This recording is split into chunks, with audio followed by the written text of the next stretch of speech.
নবী মুসা আলাইহিস সালাম একদিন বক্তব্য দিচ্ছেন। কি দিচ্ছেন? বক্তব্যকে আরবিতে খুতবা বলা হয়। তো একজন দাঁড়িয়ে বললেন, বনু ইসরাইলদের একজন, হে ইয়া মুসা, আপনি তো চমৎকার একটা বক্তব্য দিয়েছেন, আপনার চেয়ে কোনো জ্ঞানী মানুষ কি পৃথিবীতে এখন আছে?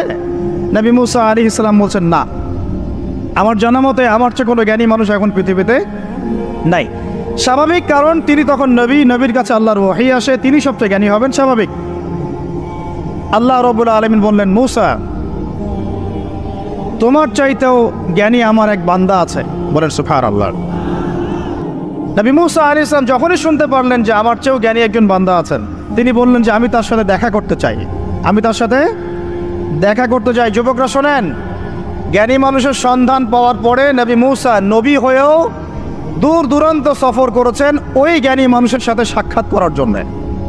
তো আপনারা রেডিমেড ইসলাম চান, আপনারা ফেসবুক শরীফে ইসলাম চান, ইউটিউব শরীফে ইসলাম চান, কিন্তু সফর করে, কষ্ট করে, পরিশ্রম করে আলেম ওলামা পর্যন্ত পৌঁছাতে চান না।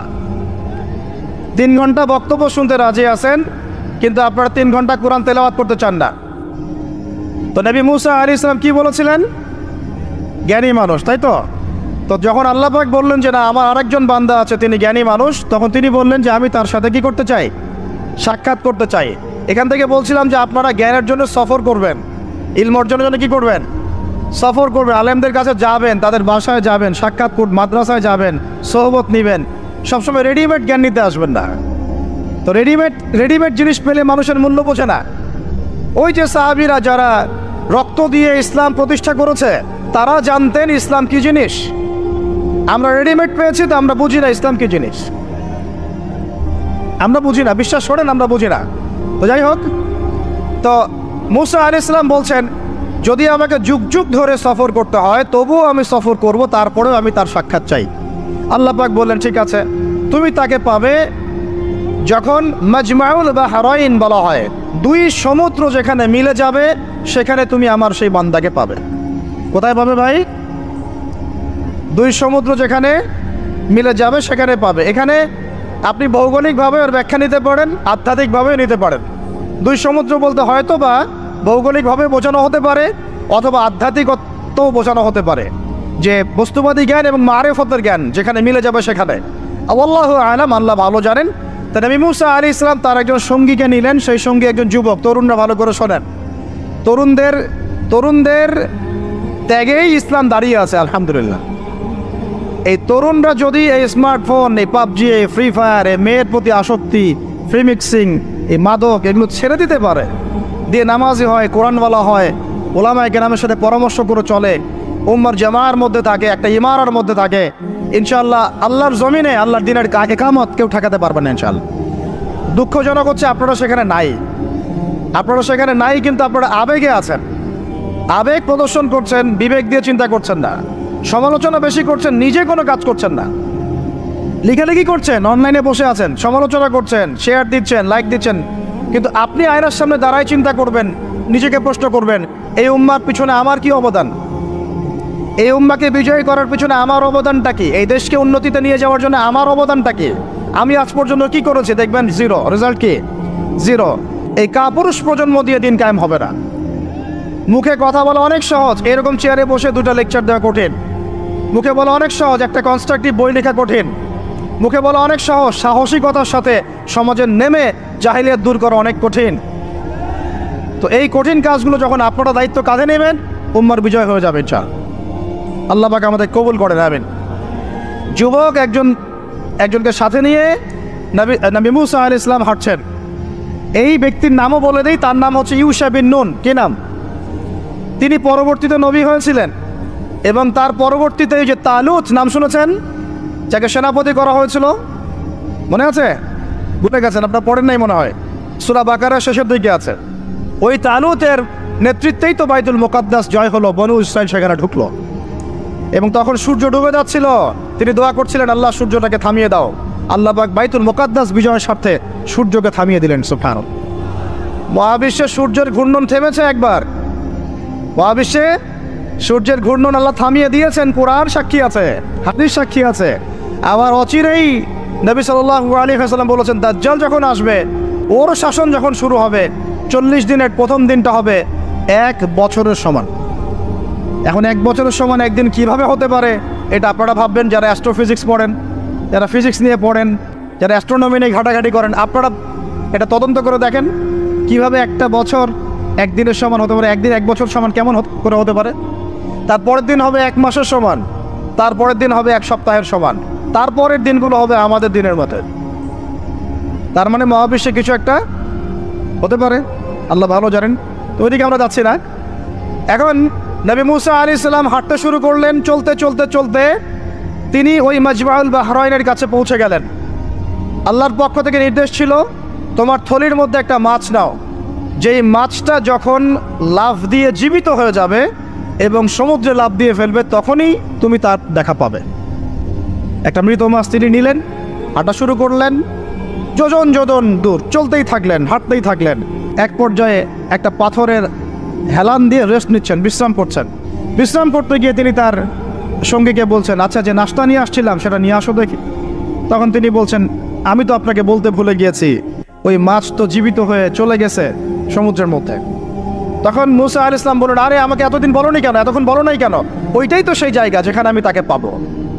তারা আবার ব্যাক করলেন, সেই জায়গায় দেখলেন পাথরের উপরে সেই আল্লাহর বান্দা বসে আছে। তার নাম খিদির আলাইহিস সালাম। খিদির শব্দের অর্থ শ্যামল। খিদির মানে শ্যামল। হাদিসে আসছে তিনি যেখানে যেতেন মৃত জায়গার উপরে বসলে সেই জায়গা সবুজ হয়ে যেত। সুবহান। তো খিদির মানে শ্যামল, সবুজ আলাইহিস সালাম। এখন তিনি পাথরের উপরে বসে আছেন। নবী মুসা আলাইহিস সালাম গিয়ে সালাম দিলেন, বললেন আসসালামু আলাইকুম ওয়া রাহমাতুল্লাহ। তখন তিনি বলছেন, ওয়া আলাইকুম আসসালাম ওয়া রাহমাতুল্লাহি ওয়া বারাকাতুহু। তো মুসা আলাইহিস সালাম বলছেন, আমি মুসা। তখন খিদির আলাইহিস সালাম বলছেন, তুমি কি বনু ইসরাইলের মুসা? তুমি কি বনু ইসরাইলের মুসা? মানে বোঝাতে চাচ্ছি খিদির আলাইহিস সালাম বনু ইসরাইলদের কেউ নন। পৃথিবীর সবচেয়ে জ্ঞানী মানুষ বনু ইসরাইলদের মধ্যে নন, তিনি বনু ইসরাইলের বাইরে কেউ একজন। তাই এখনকার যে স্টেট অফ ইসরায়েল দাবি করে যে তারা হচ্ছে ইহুদি এবং তারা বনু ইসরাইল, তারাই পৃথিবীর সবচেয়ে এলিট সোসাইটি, বাকি সবাই তেলাপোকা, ওদের এই দলিল, এই কথার উল্টা দিকে কোরআন কথা বলেছে যে খিদির বনু ইসরাইলের কেউ ছিল না। তো পৃথিবীর সবচেয়ে সেরা মানুষ, জ্ঞানী মানুষকে খুঁজতে হলে নবী মুহাম্মদ সাল্লাল্লাহু আলাইহি ওয়াসাল্লামের উম্মতে আসতে হবে। কথা বুঝতে পারছেন? পরতে পরতে দলিল আছে, একটু ঠান্ডা মাথায় গভীরভাবে ভাবার চেষ্টা করতে হবে। তো এখন খিদির আলাইহিস সালামকে নবী মুসা আলাইহিস সালাম বলছেন যে, হাল আদুল্লুকা আলা আন তুআল্লিমানি মিম্মা উল্লিমতা রুশদা। আমি শুনেছি আল্লাহ আমাকে বলেছেন যে আপনি পৃথিবীর সবচেয়ে জ্ঞানী মানুষ, তাহলে আমি কি আপনার সাথে সঙ্গী হতে পারি, সফর করতে পারি, যে আপনাকে আল্লাহ পাক যে জ্ঞান শিক্ষা দিয়েছেন আপনি আমাকেও শেখাবেন? এটা হলো স্টুডেন্টের একটা আর্তনাদ। ছাত্র হিসেবে তিনি বলছেন, আমি কি আপনার সঙ্গী হতে পারি? আল্লাহ আপনাকে যে জ্ঞান শিখিয়েছেন আমাকেও শিখাবেন। দেখেন, একজন নবী এই কথা বলছেন। আর আমাদের তো মাশাআল্লাহ, ওই যে বললাম, জ্ঞান শেখার কোনো ফিকির নাই। 6 মাসের একটা কোর্স করতে পারি না। কোরআন তেলাওয়াত শিখবো, 3 মাসের কোর্স করতে পারি না। 3 ঘন্টা ওয়াজ শুনতে রাজি, 3 ঘন্টা আমরা বই পড়তে পারি না। তো এই প্রজন্মটা দিয়ে হবে না ভাই। আমি আপনাদেরকে পরিবর্তন করতে চাই, আল্লাহ পাক যেন কবুল করেন, তৌফিক দান করেন। এখন খিদির আলাইহিস সালাম বলছেন, ইন্নাকা লান তাস্তাতিআ মাইয়া সাবরা। টিচারের কি কথা, কি দূরদর্শিতা! টিচার বলছেন যে তুমি তো আমার সাথে সবর করতে পারবে না। সঙ্গী হওয়ার আগেই কথা বলা শেষ। আপনি এসে আমাকে বলছেন, ভাই আপনার সাথে কি সফর করতে পারি, একটু এলেম শেখাবেন, আর আমি বলছি আপনি তো সবর করতে পারবেন না। তো কি পরিমাণ জ্ঞান, গভীরতা, দূরদর্শিতা থাকলে, ভবিষ্যৎ সম্পর্কে দূরদর্শিতা থাকলে তিনি আগেই বলতে পারেন যে আপনি সবর করতে পারবেন না। ক্লাসে আপনি পড়িয়েছেন মনে করেন 100 জন বাচ্চাকে, শেষে আপনি বললেন যে অমুক আব্দুর রহমান সে ফার্স্ট হতে পারে, এবং আব্দুর রহিম তুমি ভালো স্টুডেন্ট না, তুমি দুষ্টামি করো, পড়াশোনা করো না, তুমি ফার্স্ট হতে পারবে না, লাস্ট হবা তুমি। রেজাল্টের দিন দেখা গেল সত্যি সত্যি আব্দুর রহমান ফার্স্ট হয়েছে, আব্দুর রহিম লাস্ট হয়েছে। তার মানে কি টিচার গায়েবের খবর জানে? এটা কি তার হিকমা, তার প্রজ্ঞা, তার বাসিরা, তার অভিজ্ঞতা? আল্লাহ পাক তাকে সেই জ্ঞানটা দিয়েছিলেন। মুসা আলাইহিস সালামকে মুখের উপর বলে দিলেন যে তুমি তো আমার সাথে সবর করতে পারবে না। মুসা আলাইহিস সালাম বলছেন, সাতাজিদুনি ইনশাআল্লাহু মিনাস সাতাজিদুনি ইনশাআল্লাহু সাবিরান ওয়ালা আ'সি লাকা আমরা। ইনশাআল্লাহ আপনি আমাকে ধৈর্যশীল পাবেন এবং আমি আপনার কাজে কোনো বিঘ্ন সৃষ্টি করব না। তখন তিনি বলছেন, ঠিক আছে, যদি তুমি আমার সাথে যেতেই চাও তাহলে ফালা তাসআলনি আন শাই, আমার সাথে চলতে গেলে কোনো প্রশ্ন করা যাবে না। কেমন টিচার! টিচার দেখেন, আমার সাথে চলো, জ্ঞান অর্জন করতে চাও করো, কোনো প্রশ্ন করতে পারবে না। একটা হাদিসেও আসছে, একটা কম ধ্বংস হয় যখন নবীদেরকে অতিরিক্ত প্রশ্ন করে, এটা কেন, ওইটা কেন, ওইটা কেন। বেশি প্রশ্ন করতে হয় না, অতিরিক্ত প্রশ্ন করতে হয় না। যাই হোক, সফর শুরু হলো। ফানতালাকা, তারা হাঁটা শুরু করলেন। হাত্তা ইযা রাকিবা ফিস সাফিনাতি খারাকাহা, চলতে চলতে একটা নদী আসলো। তো এই নদীর পার হয়ে আরেক জায়গায় যেতে হবে, কিন্তু এটা পার হওয়ার জন্য তাদের কাছে অর্থ নাই। এক নৌকার মাঝি, সে বিনামূল্যে এটাকে পার করার জন্যে প্রস্তাব দিল, ঠিক আছে বিনামূল্যে পার করে দিব। সেই নৌকায় করে তারা যখন যাচ্ছেন, যেতে যেতে তীরে পৌঁছার আগেই সেই নৌকার তলদেশটা খেদির আলাইহিস সালাম ফুটা করে দিলেন। নেন এখন, এই কাজটা দেখে কি ভালো মনে হচ্ছে না খারাপ?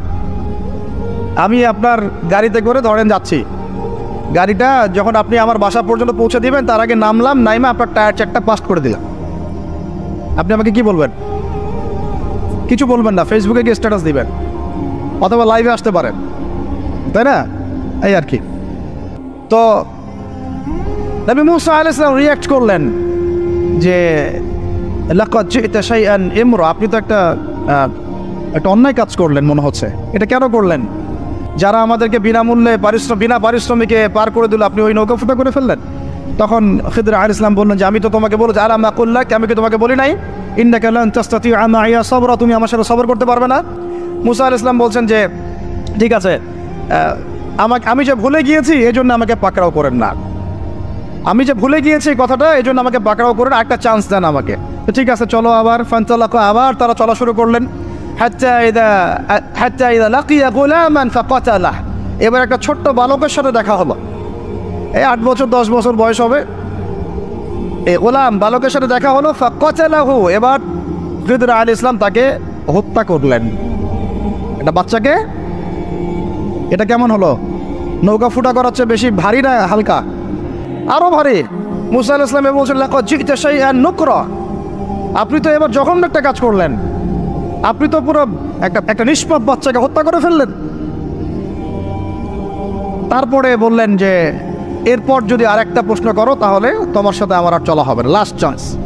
ঠিক আছে চলেন। এবার চলতে চলতে ফানতালাকা হাত্তা ইযা আতায়া আহলা ক্বরিয়াতিন ইসতাতআমা আহলাহা ফাআবাউ আন ইউদাইফুহুমা, কোরআনে আসছে একটা করিয়া মানে একটা গ্রামের মধ্যে তারা ঢুকলেন। সেই গ্রামে ঢুকে মেহমানদারি চাইলেন, নাস্তা পানি চাইলেন আর কি। তো তারা মেহমানদারি করলো না, দূর করে তাড়িয়ে দিল। অনেকটা আমাদের ওই কলকাতার দাদাবাবুদের মতো। আর জিজ্ঞাসা করো যে খেয়ে আসছেন না খেয়ে যাবেন, এটা আমাদের আস্তে আস্তে আমাদের মধ্যে ছড়ায় পড়তেছে আর কি। মেহমান আসলে বিরক্ত হয়, কবে যাবে সেই ফিকির করে। তো এরা মেহমানদারি করলো না, উল্টা তাকে তাড়িয়ে দিল। তো যাই হোক, এখন মুসা আলাইহিস সালাম বলছেন যে এখানে একটা ঘটনা ঘটেছে। খিদর আলাইহিস সালাম দেখলেন যে বাড়ি থেকে তাদেরকে তাড়িয়ে দেওয়া হলো, মেহমানদারি করা হলো না, ওই বাড়ির একটা দেয়াল ধসে পড়ে গেছে, ওই বাড়ির একটা দেয়াল ধসে পড়ে গেছে। তখন তিনি সেটাকে নিজের হাতে আবার নির্মাণ করে দিলেন। সুবহানাল্লাহ। এইটা দেখে মুসা আলাইহিস সালাম বললেন যে আপনি তো চাইলে কিছু আজর নিতে পারতেন, আপনি যে এত কষ্ট করে এটা নির্মাণ করে দিলেন, আপনি তো চাইলে একটু টাকা পয়সা নিতে পারতেন। ওরা মেহমানদারি করলো না, ওইটা দিয়ে হয়তো আমরা কি করতে পারতাম, নাস্তা পানি করতে পারতাম। তখন তিনি বলেন হাযা ফিরাকু বাইনি ওয়া বাইনাক, এই হলো তোমার আমার ফেরাক, পার্থক্য শেষ, তোমার সাথে আমার চলা আর হলো না। আমাদের নবী সাল্লাল্লাহু আলাইহি ওয়াসাল্লাম বলেছিলেন যে যদি সেদিন মুসা আলাইহিস সালাম এই প্রশ্নগুলো বারবার না করতেন তাহলে আরো অনেক জ্ঞান শেখা যেত। সুবহানাল্লাহ। তখন তিনি বলছেন ঠিক আছে, হাযা ফিরাকু বাইনি ওয়া বাইনাক সাউনাব্বিউকা বিতাউইল মা লাম তাসতাতি আলাইহি সাবরা, তবে যাওয়ার আগে আমি তোমাকে জানিয়ে দিব এই 3টা ক্ষেত্রে মূল ঘটনা কি ছিল যে বিষয়ে তুমি সবর করতে পারো নাই। আম্মা সাফিনা, ওই যে সাফিনা বা নৌকা, আম্মা সাফিনাতু ফাকানা লিমাসাকিন ইয়ামালুনা ফিল বাহর, ওই যে সাফিনা বা নৌকাটা ওইটা ছিল মিসকিনদের, মিসকিন মানে বলা হয় কি হতদরিদ্র মানুষ, জেলে টাইপের, যাদের কিছু নাই, নৌকায় মানে সমুদ্রে মাছ ধরে ধরে খায়, এরকম কিছু মানুষের ওই সাফিনা বা নৌকাটা ছিল। এবং ওদের পিছনে ছিল একটা মালিক, মালিক মানে এখানে জলদস্যু। যদি ওই সাফিনা বা নৌকাটা আমি ছিদ্র না করতাম ওই জলদস্যুরা এটা ভালো অবস্থায় পেলে ছিনতাই করে হাইজ্যাক করে নিয়ে যেত। আমি যেহেতু ফুটা করে দিয়েছি এই জন্য এটা ত্রুটিযুক্ত এই নৌকাটা তারা আর নিবে না। তোমার কাছে বাইরের চোখ দিয়ে মনে হয়েছে যে আমি একটা অন্যায় করেছি, আসলে আমি তাদের উপকারী করেছি। বলেন সুবহানাল্লাহ। বুঝাতে পারছি বাইরের চোখ ভিতরের চোখ কি জিনিস? আচ্ছা, তারপরে ওয়াম্মাল গুলাম, এটা কি ভাই হাফেজ কে আছেন এখানে? ওয়াম্মাল গুলামু ফাকানা আবওয়াহু মুমিনাইন ফাখাশিনা আন ইউরহিকাহুমা তুগয়ানা ওয়া কুফরা। সুবহানাল্লাহ। এটা আমাদের এই যে শাহবাগী প্রজন্মের জন্য একটা প্রযোজ্য আর কি। কেন বলছি শুনেন ভালো করে। এবার ইনি বলছেন যে ওই যে বাচ্চাটাকে আমি হত্যা করেছি, এই বাচ্চাটা যদি বড় হতো সে নিজে তো কাফের হতোই, বড় কাফের, এর পিতা মাতাদেরকেও পর্যন্ত কুফরির মধ্যে নিয়ে আসতো। মানে একটা কাফের প্রজন্ম তো তৈরি করতোই, বরং এই কাফের মানুষকে কাফের করার জন্য নাস্তিক মুরতাদ বানানোর মিশন নিয়ে মাঠে নামতো। মেলে না? ওই জন্য আমি ছোটবেলায় এদেরকে হত্যা করে দিয়েছি যাতে বড় হয়ে কাজটা করতে না পারে। কথা বুঝতে পারছেন? আর তিনি বলছেন আমি এটা নিজের ইচ্ছায় করি নাই, ওমা ফাআলতু আন আমরি, আমি এটা নিজের ইচ্ছায় করি নাই, এটা আল্লাহ পাকের আদেশ ছিল। বলি সুবহানাল্লাহ। আর ওয়াম্মাল জিদার فكان لغلامين يتيمين في المدينة وكان تحته كنز لهما। সুবহানাল্লাহ। আর 3 নাম্বার তিনি বলছেন আর ওই যে দেয়ালটা আমি নির্মাণ করেছি, এই দেয়ালটা ছিল ওই বাড়ির 2 এতিম বালকের। সুবহানাল্লাহ। ওয়াকানা আবুহুমা সালিহা, তাদের বাবা ছিল সৎ। আর ওই দেয়ালের নিচে তাদের বাবা মায়ের রেখে যাওয়া পৈতৃক সম্পত্তি খাজানা ছিল। যদি দেয়াল নির্মাণ না করতাম মানুষ সেই খাজানা নিয়ে চলে যেত। দেয়াল নির্মাণ করেছি, ওরা যখন বড় হবে তখন ওই খাজানা তারা অটোমেটিকলি পেয়ে যাবে। তো 3টা ক্ষেত্রেই হে মূসা তুমি সবর করতে পারো নাই, তোমার কাছে মনে হয়েছে যে আমি অন্যায় করছি, কিন্তু আসলে এই প্রত্যেকটা ক্ষেত্রে আমি সঠিক ছিলাম, তুমি ভুল ছিল। এখানে একটা চমৎকার শিক্ষা আছে, একটা চমৎকার গভীর একটা শিক্ষার ব্যাখ্যা আছে, অন্তর্দৃষ্টির শিক্ষা, যে শুধুমাত্র বাইরের চোখ দিয়ে আর বাইরের এইসব সাক্ষরতার হাত দিয়ে, সার্টিফিকেট দিয়ে, নাম সিগনেচার করে, এত বইপত্র পড়েই মানুষ প্রকৃত শিক্ষিত হয় না। একটা গভীর একটা বুঝ দরকার, আল্লাহর মারেফত দরকার, আল্লাহর নূর দরকার, তাসকিয়া দরকার, দূরদর্শিতা দরকার, যেটাকে আমরা হিকমা বলি। ওয়ামা ইউতাল হিকমা ফাকাদ উতিয়া খায়রান কাসীরা। আল্লাহ বলেছেন যাকে হিকমা এবং প্রজ্ঞা দেওয়া হয়েছে তাকে অনেক প্রচুর কল্যাণ দিয়ে দেওয়া হয়েছে। এখানে দেখেন একজন নবী হয়েও তিনি বুঝতে পারেন নাই এই 3টা ঘটনার পিছনের কারণ কি, অথচ খিদর আলাইহিস সালামকে আল্লাহ পাক এমন জ্ঞান দিয়েছিলেন যেই জ্ঞান দিয়ে তিনি ব্যাখ্যা করলেন যে পিছনের কারণ কি ছিল। এখন এই ঘটনাটা আপনার আমার জন্য শিক্ষাটা কি, এই যুগের সাথে কি সম্পর্ক? আমি বলেছি সূরা কাহফ আপনাকে দাজ্জাল থেকে বাঁচাবে। আমি বলেছি সূরা কাহফ সেই সূরা যা আপনার অন্তর্দৃষ্টি, ভিতরের চোখ খুলে দিবে, আপনার কলবে নূর নিয়ে আসবে। আপনি এমন কিছু দেখবেন, বুঝবেন, শুনবেন যা সবাই বুঝতে পারছে না, সবাই শুনতে পারছে না, সবাই দেখতে পারছে না। এখন বাইরের চোখ দিয়ে আপনি দেখছেন পুরো বিশ্ব মুসলমানদের, কোটি কোটি মুসলমান, একদম 60টা 70টা 100টা রাষ্ট্র, কত মিলিটারি বাহিনী, কত আমাদের প্রযুক্তি, কত পুলিশ, কত র্যাব, কত আমাদের পলিটিশিয়ান দিয়ে ভর্তি। আদতে ভিতরের চোখ দিয়ে দেখলে আপনি দেখবেন পুরো বিশ্বের এই লক্ষ কোটি মুসলমান আজকে জাতিসংঘের হাতে বন্দী হয়ে গেছে। ও যদি বলে ডানে যাও, মুসলমানরা ডানে যায়, যদি বলে বামে যাও, মুসলমানরা বামে যায়, কিছুই করার নাই। এটা ভিতরের চোখ দিয়ে আমরা দেখছি, ভিতরের চোখ দিয়ে। এটাকে ফর্ম করা হয়েছে দ্বিতীয় বিশ্বযুদ্ধের পরে 1945 সালের দিক থেকে। এটার এজেন্ডাই ছিল একটা, যে পুরো বিশ্বের কাফেরদেরকে ঐক্যবদ্ধ করা এবং সারা বিশ্বের মুসলিমদেরকে নির্যাতন করা। প্রত্যেকটা জায়গায় মুসলিমরা যেখানে নির্যাতিত হয়েছে এর পিছনে এদের একদম স্পষ্ট ভূমিকা ছিল। এখন পর্যন্ত যদি আগামীকাল আপনি শোনেন যে গাজার মধ্যে 1000 শিশুকে হত্যা করা হয়েছে, তবুও এরা ঐক্যবদ্ধভাবে মাজলুমদের পক্ষে কোনো অবস্থান নেবে না। এরা বরং ওই জালেমদের পক্ষে অবস্থান নেবে এবং বলবে আমরা আমাদের বন্ধুদের সাথে আছি। এটা হচ্ছে আসল চরিত্র, যেটা আপনি বাইরের চোখ দিয়ে বুঝতে পারছেন না, কিন্তু আপনি খিদির হলে বুঝতে পারতেন আসল ঘটনা কি। আমার কথা কি বুঝতে পারছেন? তাহলে এটা বাইরের চোখ দিয়ে দেখলে আপনি বিশ্ব রাজনীতিতে বুঝবেন যা হচ্ছে এগুলো মুসলমানদের কল্যাণের স্বার্থে হচ্ছে না, বরং আমাদের স্বার্থকে জলাঞ্জলি দিয়ে ওরা ওদের স্বার্থ প্রতিষ্ঠা করছে। আল্লাহ পাক এই জালেমদের থেকে আমাদেরকে হেফাজত করেন। এইটা হচ্ছে মূল তাগুতি শক্তি, পুরো বিশ্বের মূল তাগুত, মূল কুফর, মূল শিরকের গোড়াই হচ্ছে এটা।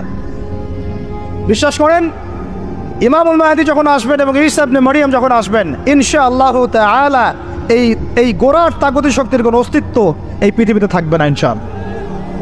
আমরা এটাও জানি 80টা পতাকা একত্রিত হবে। কতটা? 80টা পতাকা একত্রিত হয়ে মুসলমানদের বিরুদ্ধে তারা যুদ্ধ করবে।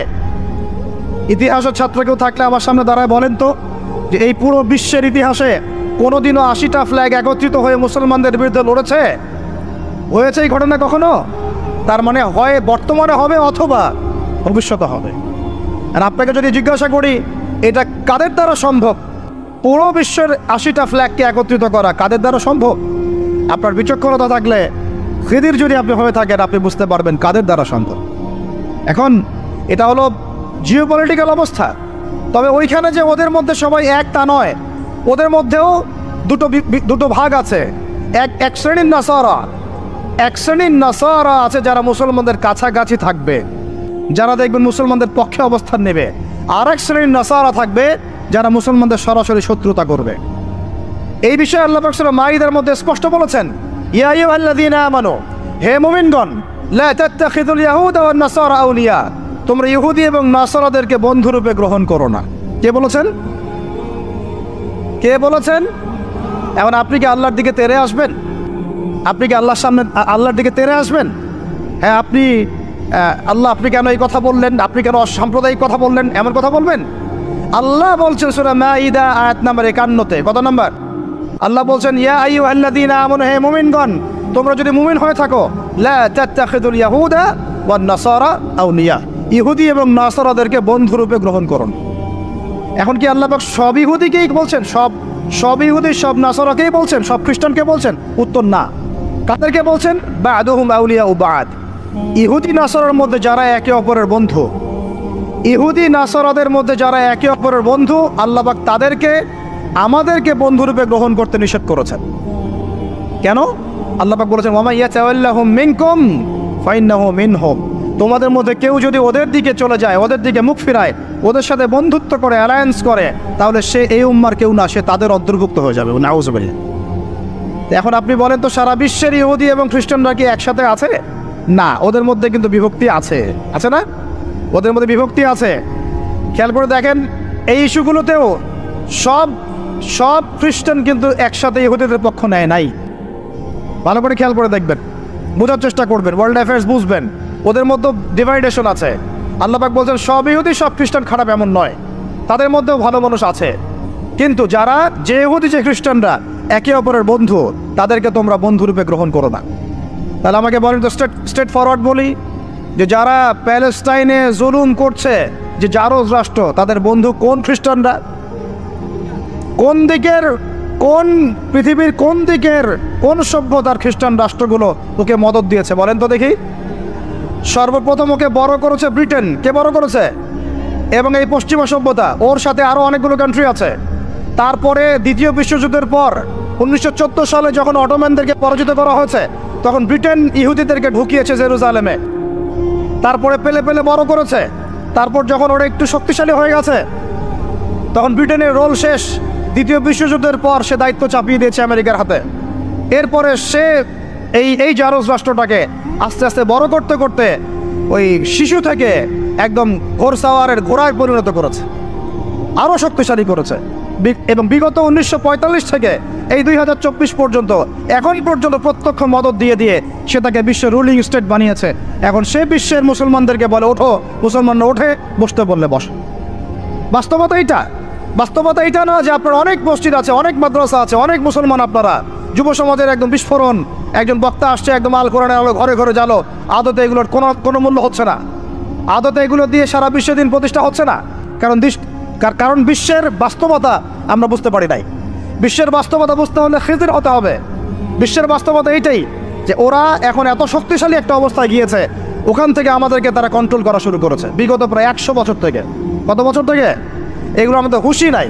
আমরা মনে করি মাশাআল্লাহ আমি 5 ওয়াক্ত নামাজ পড়ি, কাম খালাস, আমি যাকাত দিয়েছি, কাম খালাস, আমি একদম পর্দা করি, মাশাআল্লাহ সব কাম খালাস, আমি একটা মসজিদ করেছি, বাস কাম খালাস, আমি মাশাআল্লাহ একটা মাদ্রাসা চালাই, বাস দিন কায়েম হয়ে গেছে। No, not at all. Question কালেও না। যতদিন পর্যন্ত মুসলমানরা আবার সেই ওমর ইবনুল খাত্তাবের শাসন কায়েম করতে পারে নাই, এই বিশ্বে মুসলমানরা স্বাধীন নয়। আমরা এখনো স্বাধীনতা অর্জন করতে পারি নাই।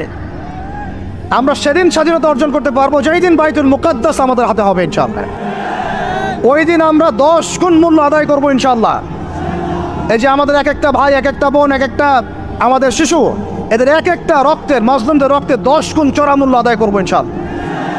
আল্লাহ নবী সেটা বলেছেন যে ইহুদিদের বিপক্ষে কথা বলবে পাথর এবং গাছ, পাথর এবং গাছ পর্যন্ত, হাত্তা ইয়াকুলুশ শাজার ওয়াল হাজার, এমনকি গাছ এবং পাথর কথা বলা শুরু করবে।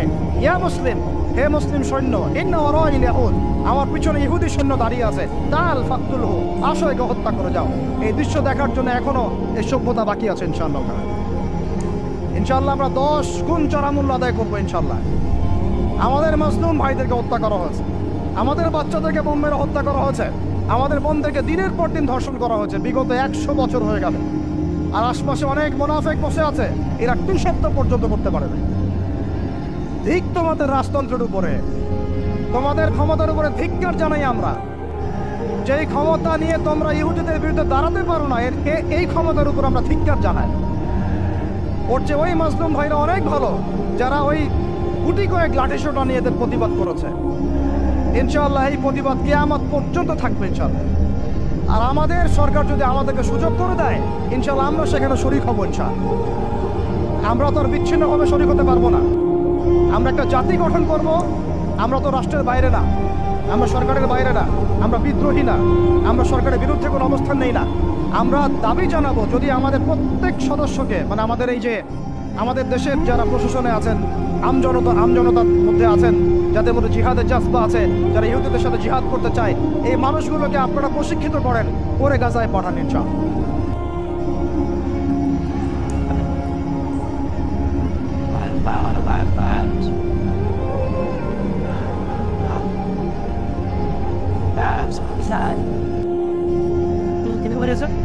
আমি এখানে গরম গরম বক্তব্য দিতে আসে নাই।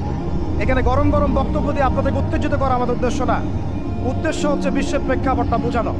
এই বিশ্বে আমরা স্বাধীন হতে এখনো পারি নাই। যেদিন পারবো, কোন দিন পারবো, যেদিন বাইতুল মুকাদ্দাস আমাদের হাতে আসবে, বিশ্বাস করেন ওই জায়গা থেকেই ইনশাআল্লাহ অচিরে ঈসা ইবনে মারিয়াম সারা বিশ্বকে শাসন করবে ইনশাআল্লাহ। ওই সময় দেখবেন মুসলমানরা স্বাধীনতা কাকে বলে। আমি বলেছি এক একটা জুলুমের 10 গুণ চড়া হিসেবে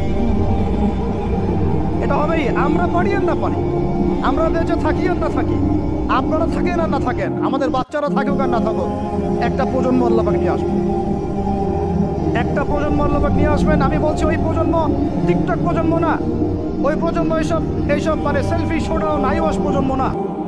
ওই প্রজন্ম এরকম না যে নামাজ পড়ে না, কোরআন তেলাওয়াত পড়ে না। ওই প্রজন্ম এমন না দাওয়াতের মেহনত নাই, ওই প্রজন্মের জিহাদের কোনো জজবা নাই, ওই প্রজন্মের মধ্যে ইসলামের সাথে এই কোনো জ্ঞান নাই, ওলামায়ে কেরামের কোনো সোহবত নাই, দিন প্রতিষ্ঠার কোনো ফিকির নাই। এমন প্রজন্মের কোনো প্রয়োজন নাই আমাদের।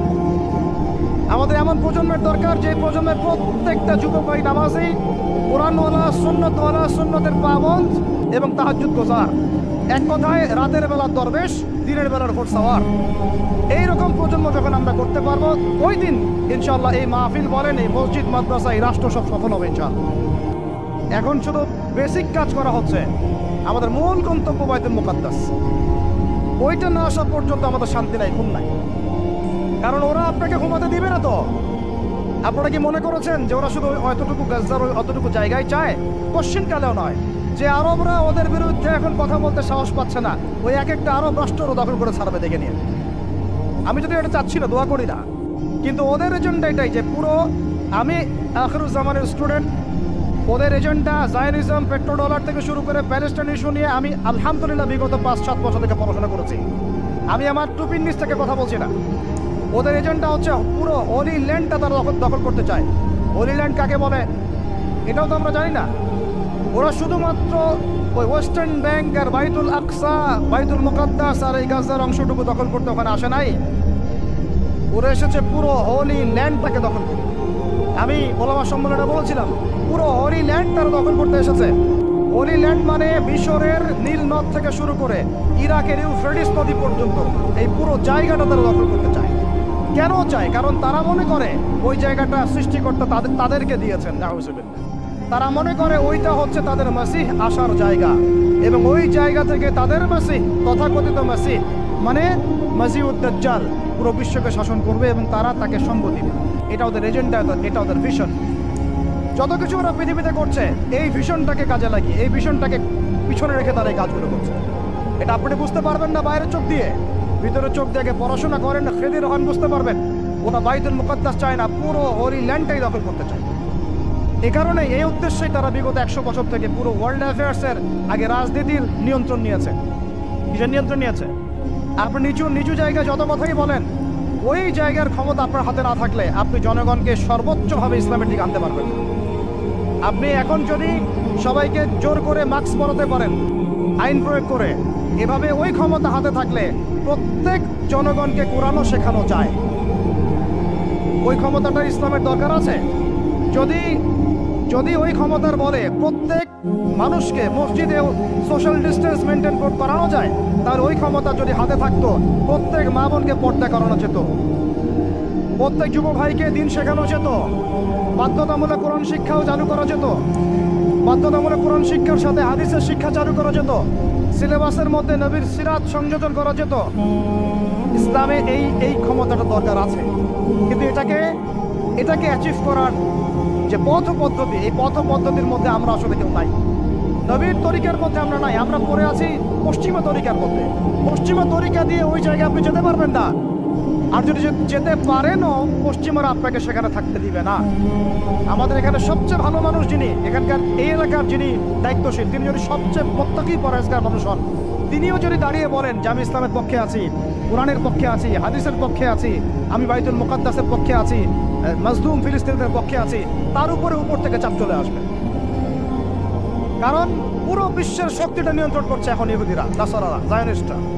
ওই জায়গায় যতক্ষণ পর্যন্ত আঘাত না পড়ছে ততক্ষণ পর্যন্ত আপনি বিশ্বে স্বাধীন হতে পারবেন।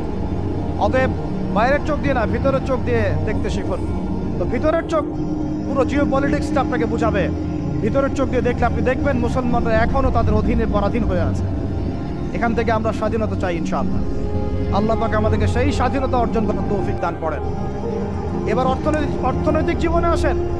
অর্থনৈতিক জীবনে এসে দেখবেন আপনি মাশাআল্লাহ মনে করবেন যে আপনি তো হালাল খাচ্ছেন, হ্যাঁ গরুর গোশত খাচ্ছেন প্রত্যেক জুমায়, আমরা মাশাআল্লাহ মুরগির রোস্ট খাচ্ছি।